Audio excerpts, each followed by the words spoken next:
مساء الخير، يا رب تكون بخير. طبعا الموسم ده موسم سيء جدا على نادي الزمالك وفاشل بكل المقاييس. فالنهارده انا جاي اقول لك رايي في ازاي الزمالك يرجع ينافس تاني. فشايك او قهوتك واشرب ميه عشان صحتك، ويلا نبدا. اول حاجه، الزمالك محتاج مدير فني ذو شخصيه قويه، مدرب من نوعيه يورشيتش وحسام حسن. طبعا لازم كتكتيك يكون ممتاز وكل حاجه، لكن الشخصيه بتفرق. في مدربين كتير جم دربوا الزمالك كتكتيك متميزين، لكن شخصيتهم ضعيفه. إنسان ضعيف.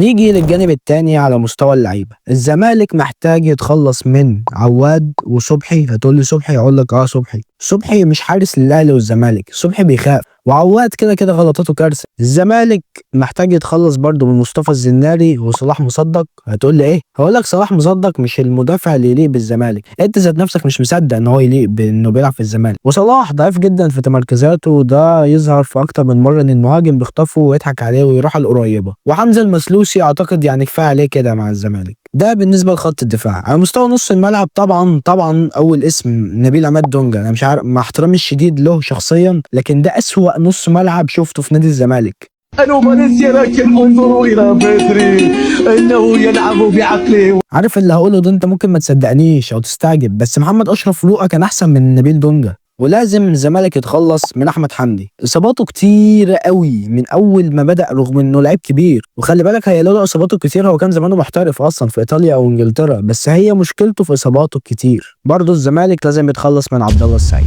مع احترامي للي بيقدمه مع الزمالك، لكن الزمالك محتاج ينزل بمعدل الاعمار. عبد الله السعيد ما عادش قادر يقدم الاضافه القويه. واخر واحد في نص الملعب ناصر ماهر، مشاكله كتير قوي، ايقافات ملهاش لازمه، لعيب غير مسؤول بالمره. نروح لخط الهجوم.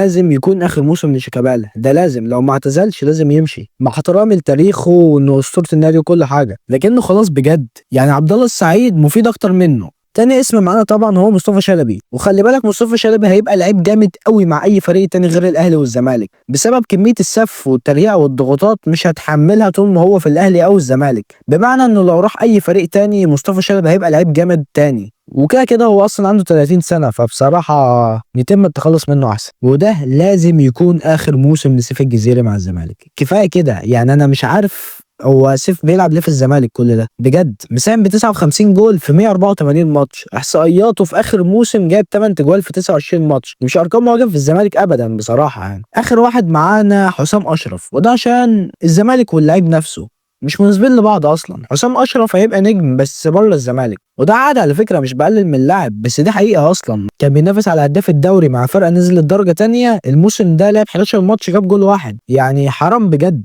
وحسام عنده 23 سنه بس، فليه يظلم نفسه يروح فريق تاني او يحترف؟ لعله وعسى ربنا يكرمه ويوفقه ويبقى زي مصطفى محمد نروح للعيبه تطلع اعاره. محمود الشناوي، الحارس اللي لعب في نهايه موسم 2023 2024، حارس عنده شخصيه قويه وعنده 21 سنه بس. يعني لازم يروح فريق يلعب فيه اساسي زي عمر صلاح لما راح بتروجيت ومتالق معاهم الموسم ده. احمد محمود اللي كان بيلعب في الجونه، الزمالك ما استفادش منه باي حاجه حرفيا. اللاعب كان متالق مع الجونه ومقدم موسم كويس، لكن الزمالك ما استفادش منه بحاجه. جيفرسون كوستا لعيب تحت السن وانت ما بتخلوش يشارك، خلاص خليه يروح اعاره. ايشو محمد السيد لازم ياخدوا فرصه على سبيل الاعاره في فريق يلعبوا فيه اساسي زي مثلا فريق بتروجيت. وفي لاعب انا نسيته، انا اسف، احمد الجفالي، وده بسبب ان هو ما بيشاركش اصلا. فمش عارف الزمالك متعاقد معاه على اساس ايه. يعني كده الزمالك استغنى عن 20 لاعب بالظبط. يعني الزمالك على الاقل محتاج 10 صفقات. اول حاجه الزمالك محتاج حارسين مرمى، او ممكن تتعاقد مع حارس قوي وتسيب صبحي دكه. وانا مش هقول اسماء في الحراس بصراحه عشان ما حدش يتضايق مني. يعني الزمالك محتاج باك يمين زي جيفرسون انكادا، لعيب فرق، لعيب قوي جدا جدا سواء دفاعيا او هجوميا، ودفاعيا اكتر. وده اللي الزمالك بيفتقده، ما عندوش باك يمين مدافع يدافع كويس. وغير كده جيفرسون عنده 27 سنه بس. يعني او لو عايز تجيب لعيب محلي ممكن كريم العراقي او احمد عيد من المصري او احمد سيد عبد النبي من زد. ومحتاج سيرد باك واحد زي احمد رمضان بيكهام او عمرو الجزار. نص الملعب بقى الزمالك محتاج 3 نص ملعب على الاقل، و5 كحد اكثر، زي مثلا بلاتي توريه او وليد الكارتي لو بيراميدز قرر يتخلص من حد منهم. ولازم ترجع طارق حامد، مش عشان مستواه الفني يعني قد على مستواه كقائد، مع احترامي شيكابالا بس طارق حامد كقائد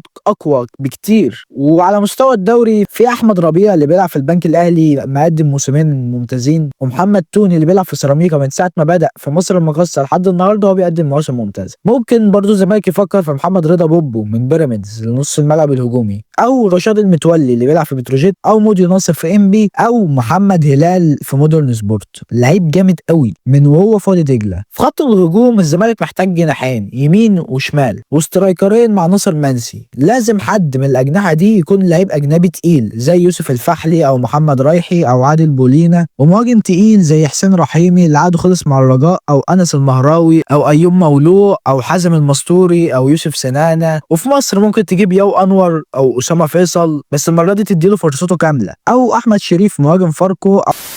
في النهاية ده رأيي، سواء تتفق أو تختلف أتمنى يكون بينا كل الاحترام. ولو الفيديو عجبك متنساش تعمل لايك وسبسكرايب وشير وبس كده. سلام عليكم.